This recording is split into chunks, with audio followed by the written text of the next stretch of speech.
வீட்டுக்கு வீடு வாசப்படி திங்கள் முதல் வெள்ளி வரை மாலை 6:30க்கு உங்கள் விஜயில். எல்லாருமே கடந்த சில தினங்களுக்கு முன்பு கச்சத்தீவு விவகாரத்தை கையில் எடுத்தீங்க. அப்படி எடுக்கும் பொழுது அது குறித்து தேர்தல் அறிக்கையில் இருக்குதா? அது குறித்து தேர்தல் அறிக்கையில் இல்லை.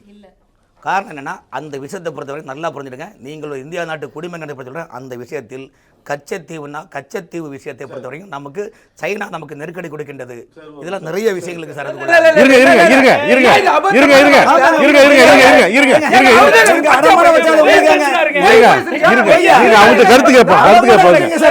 கருத்து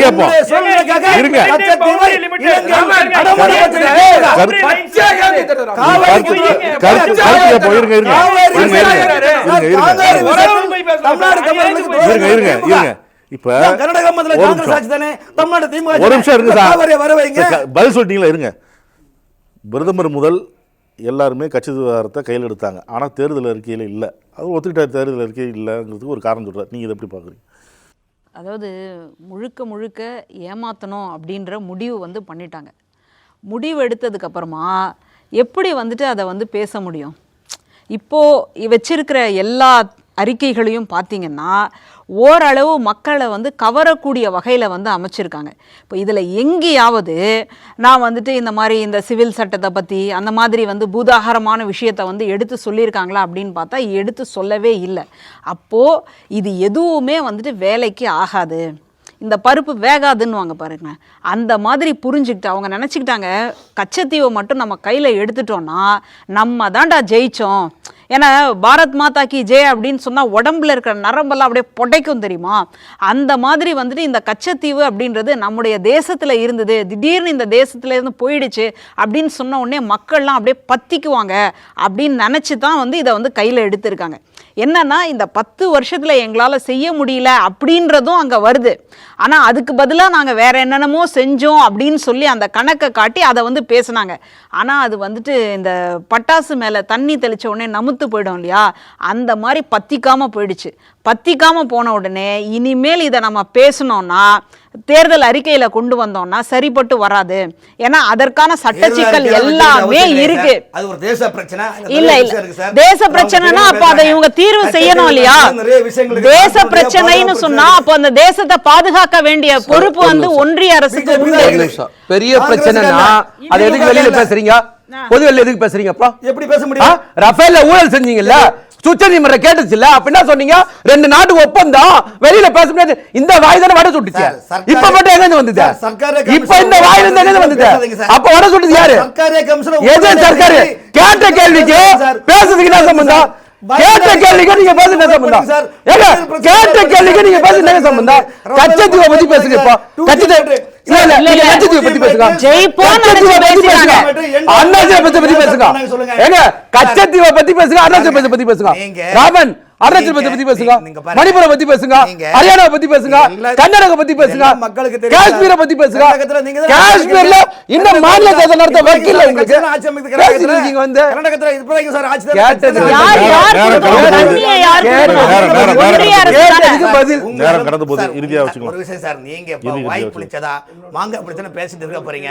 நீங்க ஆட்சி வர போறதே கிடையாது. மக்கள் உங்களே புறக்கணிக்க போறாங்க. நல்லா புரிஞ்சுருங்க சார்.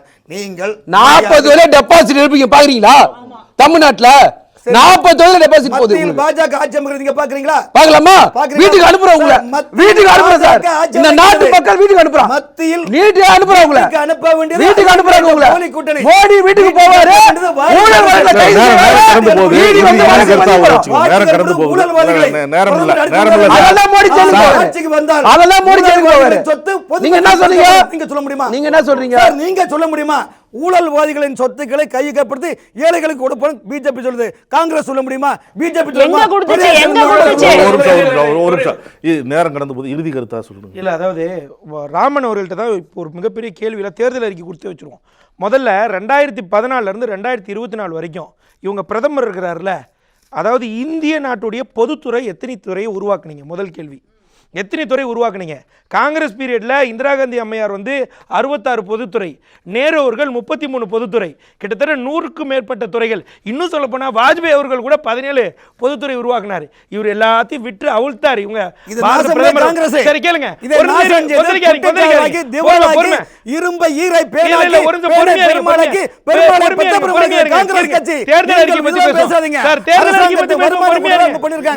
தேர்தல் அறிக்கை பத்தி கேள்வி கேட்பான். ஒரு நிமிஷம் இருங்க, ஏன் இவ்வளவு பதற்றமா தலைப்பு மாத்தாதீங்க. தேர்தல் அறிக்கை குறித்து அவங்க சொல்லியிருக்கிறாங்க, தமிழை கேளுங்க, தமிழை வளர்ப்போம் அப்படின்னு சொல்றாரு. தமிழகத்துக்கு போன வருடம் 2022 சென்ட்ரல் சான்ஸ்கிரிட் யூனிவர்சிட்டிக்கு 198 கோடி ரூபாய் நிதி கொடுக்குறீங்க. தமிழருக்கு 11 கோடி ரூபாய் நிதி கொடுக்குறீங்க. Central institute of Tamil classical institute. Sir ஒரு நிமிஷம் இருங்க சார், மத்திய அரசுடைய பணம் சார், பொய்யே பேசாதீங்க சார். 2014 இருந்து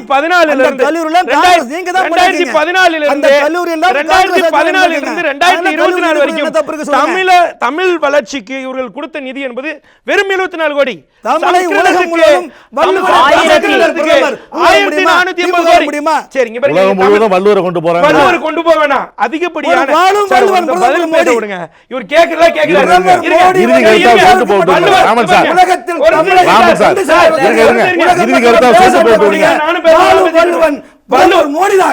உலகத்திலேயே அதிகப்படியாக தமிழாக்கம் செய்யப்பட்டு விற்ற புத்தகம் என்பது திருக்குறள் மட்டும்தான்.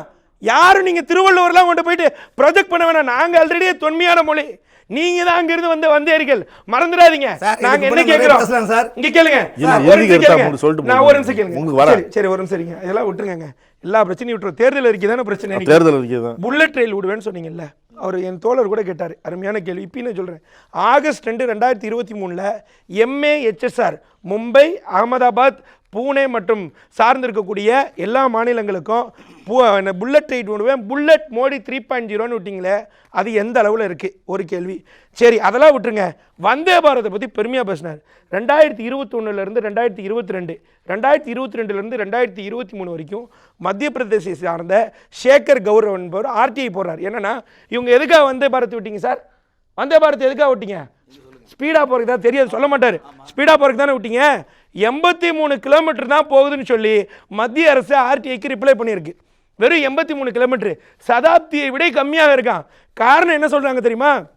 நம்ம வந்தே பாரத் போகிற அளவுக்கு தண்டவாளம் மற்றும் வசதிகள் இல்லை, வந்தே பாரத் போறக்கே வசதி இல்ல, இதுல வந்து புல்லட் ட்ரெயின் விடுறாராம்.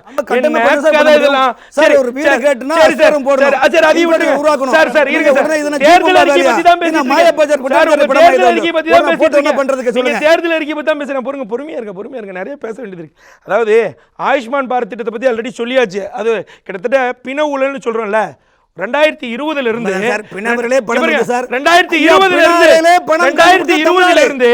3966 பேர் இறந்து விட்டார்கள். அவர் பேர்ல ஆயுஷ்மான் பாரத் திட்டத்தை போட்டு 7 கோடி ரூபாய் ஊழல் செஞ்சிருக்காங்க. பிண ஊழல் செய்தது பாஜக. சரி அதையும் விடுங்க. தேர்தல் அறிக்கை பத்தி பேசுறீங்க. இன்னொரு பாயிண்ட். சரிங்க, இவ்வளவு பேசுறீங்கல்ல, தேர்தல் அறிக்கை குறித்து இவ்வளோ தெளிவாக சொல்கிறீங்க, ஆகா மக்களுக்காக சரிப்பட்டதுன்ட்டு. நான் என்ன கேட்குறேன், தேர்தல் அறிக்கையில் இவ்வளோ பெரிய பிரச்சனைகள், மணிப்பூர் சம்பந்தமாக இவ்வளோ பிரச்சனை நடந்திருக்கு, எல்லா மாநிலங்களையும் எவ்வளோ திட்டங்கள் எதிர்ப்பு வருது. நீங்கள் மக்கள் எதிர்த்த ஏதாவது ஒரு திட்டத்தை பின்வாங்கி இருக்கிறதா பாஜக? அப்ப மக்களோட ஆட்சி எப்படி சொல்றீங்க? நீங்க ஒரு திட்டத்தை கூட, மக்கள் எதிர்த்த திட்டத்தை நீங்க பின்வாங்கவே இல்லை. அப்ப பாஜக என்பது ஒரு சர்வாதிகார ஆட்சி, பாஜக என்பது மக்கள் விரோத கட்சி, பாஜக என்பது மக்களுக்கான கட்சி என்பது இல்லை. 2024 ராகுல் காலம் முடிந்து ராகுல் காலம் தலையெடுக்கும். உங்களுடைய பாஜக கட்சி அதானியின் கட்சி, மக்களால் தூக்கி எறியப்படும். இதான் வரலாறு பாருங்க. 2024 ராகுல் வந்தாலும் சரி, ராகு கேது வந்தாலும் சரி, தாமரை தான் மலரும், மோடி மீண்டும் பிரதமராக இருக்கின்றார் என்பது எந்த மாற்றமும் நீங்கள் இல்லை, எழுதி வச்சுக்கிடுங்க. மீண்டும் இந்தியாவில் பிரதமர் 3வது முறை வரப்போகின்றார். நீங்கள் எதிர்க்கட்சி வரிசையில் வந்துட்டு இப்போ வந்து அண்ணன் சொன்னார் 143 எம்பிக்களை சஸ்பெண்ட் பண்ணாங்கன்னா, 143 எம்பிக்கள் என்ன பண்ணாங்க, அங்கே போய் அரசுக்கு எதிரான கருத்துக்களை சொல்றது. இப்போ உங்களை சஸ்பெண்ட் பண்ணாம என்ன பண்ணுவாங்க? உங்களை மாதிரி தமிழ்நாடு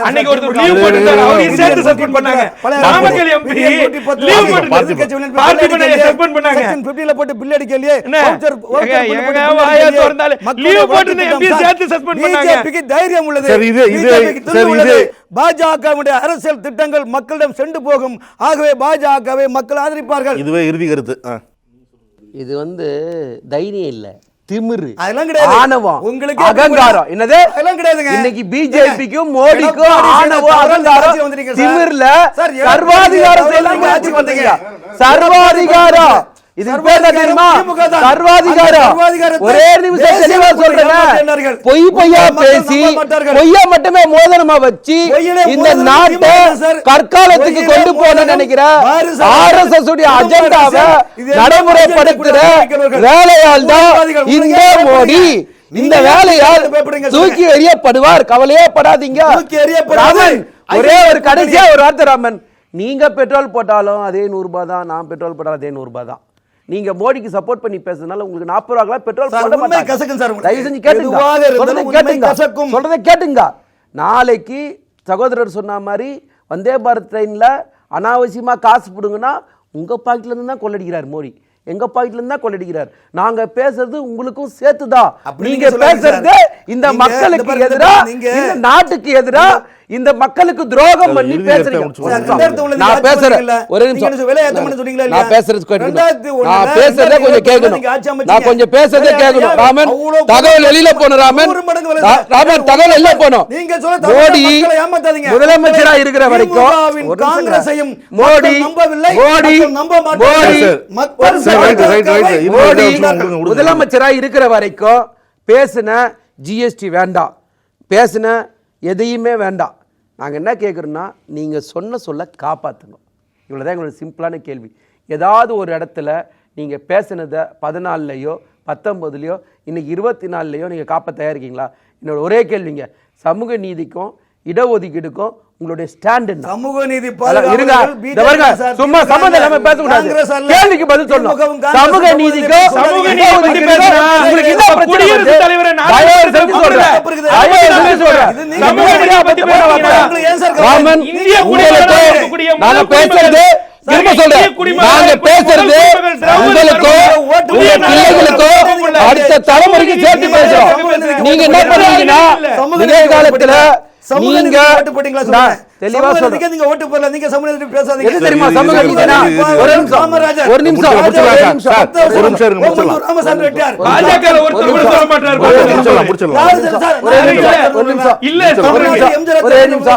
ஒரே நிமிஷம் இந்த வளவலனா பேச கூடாது. நான் கேக்குறது 14ல இருந்து 2024 வரைக்கும் சின்னதா ஒரே கேள்வி சார். கல்விக்கு ஒவ்வொரு வருஷமும் நீங்க எவ்வளவு நிதி அதிகப்படுத்திருக்கீங்க சொல்லுங்க. நான் சொல்றேன், தமிழ்நாட்டில் வருஷம் 10,000 கோடி இன்க்ரீஸ் பண்றோம். நீங்க எவ்வளவு உயர்த்தி கொடுத்தீங்க சொல்லுங்க. எல்லாம் ஏமாத்துறது, எவனும் படிக்க கூடாது, எல்லாம் குலத்தொழில் செய்யணும். அதுதானே நோக்கம் உங்களுக்கு. அதானே உங்களுக்கு நோக்கம், அதானே நோக்கம். ஏமாத்திட்டு இருக்கீங்க எப்ப பார்த்தாலும். நீங்க கவலைப்படாதீங்க, 2024ல வீட்டுக்கு போவீங்க, ஜெயிலுக்கு போவீங்க. அரசு பள்ளிகள் 1.5 லட்சம் பள்ளிகளை மூடியது பாஜக அரசு. 1.5 லட்சம் பள்ளிகளை மூடியது பாஜக அரசு. நான் கடைசியா சொல்றேன், ஒரே லைன்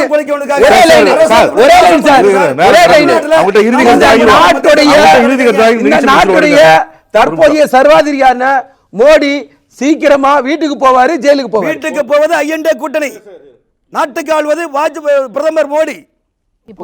ஒரு சாமானியனா ஒரு குடும்ப தலைவியா இப்போ நான் என்ன யோசிக்கிறேன்னா, இப்போ இத்தனை வருஷம் இவங்க ஆண்டுட்டாங்க. இப்போ ஆண்டதுல நிறைய அதிருப்திகள் எல்லாமே இருக்கு. அப்போ ஏன் இன்னொரு கட்சிக்கு நம்ம வாக்களிக்க கூடாது? இப்போ காங்கிரஸ்ல கொடுத்த ஒரு முக்கியமான இது அறிக்கை, அதாவது வாக்குறுதி என்ன அப்படின்னா, உங்களுடைய கொஸ்டின் பேப்பர் லீக் அவுட் ஆகாமல் நாங்கள் பார்த்துக்குறோம் அப்படின்னா, அப்போ எந்த அளவுக்கு இந்த ஆட்சியில் ஊழல் நடக்குது அப்படின்றத நான் ஒரு ஆசிரியராக புரிஞ்சுக்கிறேன். அப்போ ஒரு சாமானியனாக இருந்தாலும் சரி, ஒரு ஆசிரியராக இருந்தாலும் சரி, ஒரு குடும்ப தலைவியாக இருந்தாலும் சரி, இன்னைக்கு இருக்கக்கூடிய விலைவாசி அப்படின்னா அப்போ எந்த அளவுக்கு இருக்குன்றத போட்டித் நீங்க தேர்வுகளின் புரிஞ்சுக்கோங்க. வினாத்தாள்கள் கசிவதை தடுக்க புதிய சட்டம் அமல்படுத்தப்படும். பாருங்க, அப்போ இவங்களே இதை பண்ணிடும், இவங்களே குண்டை வைப்பாங்களாம், இவங்களே எங்க இருக்குன்னு போய் கரெக்டா எடுத்துட்டு வருவாங்களாம். அப்போ ஏன் இதை வந்து முன்கூட்டியே காங்கிரஸ் அரசு கொடுத்துருக்கு அப்படின்றத நம்ம யோசிச்சு பார்க்கணும். இன்னைக்கு அவங்க கொடுத்துருக்கலாம், அது வேற, இவங்க எங்க கொடுத்துருக்காங்களே அப்படின்றதுக்காக கூட கொடுத்துருக்கலாம். அதனால ஏன் இந்த காங்கிரஸ் அரசு வந்து அதை வந்து மையப்படுத்தி இருக்கு? தமிழ்நாட்டில் அந்த மாதிரி ஒரு அறிக்கை வருமானு கேட்டால் வராது. அப்போ ஏன் காங்கிரஸ் அரசு வந்து இதை கொடுத்துருக்கு அப்படின்னு சொன்னால் அந்த அளவுக்கு அங்கே வந்துட்டு ஊழல் நடக்குது. +2 கூட தேர்வு வந்துட்டு பாஸ் பண்ண முடியல, ஆனால் நீட்லலாம் வந்து பாஸ் பண்ணுறாங்க அப்படின்னு சொன்னால் என்ன காரணம் அப்படின்றத நம்ம இங்கேருந்தே விமர்சனம் எல்லாமே பண்ணோம். அப்போது அந்த அளவுக்கு ஊழல் மலிந்த, அதாவது கல்வித்துறையாக இருந்தாலும் சரி, அப்புறம் இப்போ நம்ம விலைவாசி உயர்வு அப்படின்னு பார்த்தாலும் சரி, அப்புறம் இவங்க பெரு நிறுவனங்களுக்கெல்லாம் எத்தனை அளவுக்கு இந்த பொதுத்துறையெல்லாம் வந்து தாரவார்க்கப்பட்டது அப்படின்றது எல்லாமே சரி. அதனால் ஒரு சாமானியனாக இருந்தாலும் சரி, ஒரு வேலைக்கு போகக்கூடிய ஒரு இல்லத்தரசியாக இருந்தாலும் சரி, ஒரு ஆசிரிய பணியில் இருக்கக்கூடிய ஒரு இடத்துல இருந்து கூட நான் சொல்கிறேன், இத்தனை வருஷமாக இந்த ஆட்சியை நம்ம பார்த்துட்டோம். இந்த ஆட்சியினுடைய எல்லாமே நமக்கு தெரிஞ்சு போச்சு, சாயம் வெளுத்துருச்சு கிட்டத்தட்ட. அதனால் புதிய ஆட்சி வேண்டும் அப்படின்றதான் என்னை போன்ற சாமானியர்களுடைய ஒரு குரலாக இருக்குது. அதனால் காங்கிரசினுடைய இந்த தேர்தல் அறிக்கை நிச்சயமாக ஒரு பெரிய வெற்றியை வந்து கொடுக்கும். ஏன்னா நம்முடைய தமிழ்நாட்டு முதல்வர் கூட சொல்லும் பொழுது இதுதான் கதாநாயகன் அப்படின்னு சொல்றாரு. இது வெறும் காங்கிரசினுடைய தேர்தல் அறிக்கை மட்டும் கிடையாது, இது ஒட்டுமொத்த இந்தியா கூட்டணியினுடைய அறிக்கை அப்படின்னே சொல்றார். அப்ப அந்த அளவு இருக்கிறனால அவங்களுக்கு ஒரு வாய்ப்பை இந்த தேசம் நிச்சயமாக கொடுக்கும். ஜூன்ல அதற்கான எல்லா அறிவிப்பும் வெளியாகும் அப்படின்ற ஒரு நம்பிக்கையை நான் இந்த நேரத்தில் பதிவு செஞ்சுக்கிறேன். அதிக நேரம் எடுத்துட்டீங்க, ஒரு நிமிஷத்தில் முடிச்சிங்க. இந்தியாவில் 2024 பாஜக ஆட்சி வரும், ஏழைகளே இல்லாத ஒரு நாடாக உருவாகும். இந்தியாவில் உள்ள என்ன பண்ணுவீங்க? எல்லாரும் கொலை பண்றீங்களா? சாவடிச்சிடுவாங்க. அறிக்கை பாருங்க, ஏங்க நீங்களும் பேசாதீங்க. ஆரம்பிக்காது. 10% கூட இருக்காதுன்னு சொல்றாங்க ஏழைகள். அப்புறம் எதுக்கு 85 கோடி பேருக்கு 5 கிலோ அரிசியை கொடுக்குறீங்க ஃப்ரீயா? என்ன தப்பு இருக்குது? எதுக்கு அது கொடுக்குறீங்க? நீங்க தான் பணக்காரங்க ஆகிட்டீங்களா? திருப்பி போக வேண்டாம். சரி, நீங்க அப்படி கேட்டானா நானும் கேட்பேன். கர்நாடகா அன்னபாக்கிய திட்டத்துக்கு அரிசி தர மாட்டேன் நான் சொல்றேன். மத்திய அரசு அன்னபாக்கிய திட்டத்துக்கு அரிசி தர மாட்டேன்னு சொன்னாங்க. 30% நான் பேசுவேன். ஒரு நிமிஷம் தான் சொன்னேன், சீக்கிரம் முடிச்சிருக்கேன். அப்புறம் அத சொல்ல வேண்டியது சார், 30% தமிழ்நாட்டுல ஒருவர் ஒரு வேலை செய்தா கூட ஒரு 1/4 கோடி இடம் வாங்க முடியல. ஆனா 30 ஆண்டு காலம் தமிழ்நாட்டில் ஆண்ட திராவிட முன்னேற்ற கழகம் அதிமுக 50 வருஷம் ஆட்சிகளை உங்களுடைய சொத்து பட்டியல் வெளியிட தயாரா? சொல்லுங்க. நான் கேக்குறேன், இன்னைக்கு தமிழ்நாட்டுடைய வளர்ச்சி என்ன தெரியுமா? ஒரே நிமிஷம் நான் சொல்றேன் இன்னைக்கு ஊழல்வாதிகளுடைய கூடாரம் பாஜக. பேசவே கூடாதுங்க, ஊழல்வாதிகளுடைய பேசவே கூடாது. சரியா? இன்னைக்கு கல்வியில, வேலை வாய்ப்புல, சுகாதாரத்துல இன்னைக்கு தமிழ்நாடு தான் நம்பர் 1. சரிங்களா? இன்னைக்கு நீங்க வந்து பேசுற அத்தனையும் பொய். மதிவாணன் இப்ராஹிம் கூட தமிழில் பேச வேண்டும். தமிழ்ல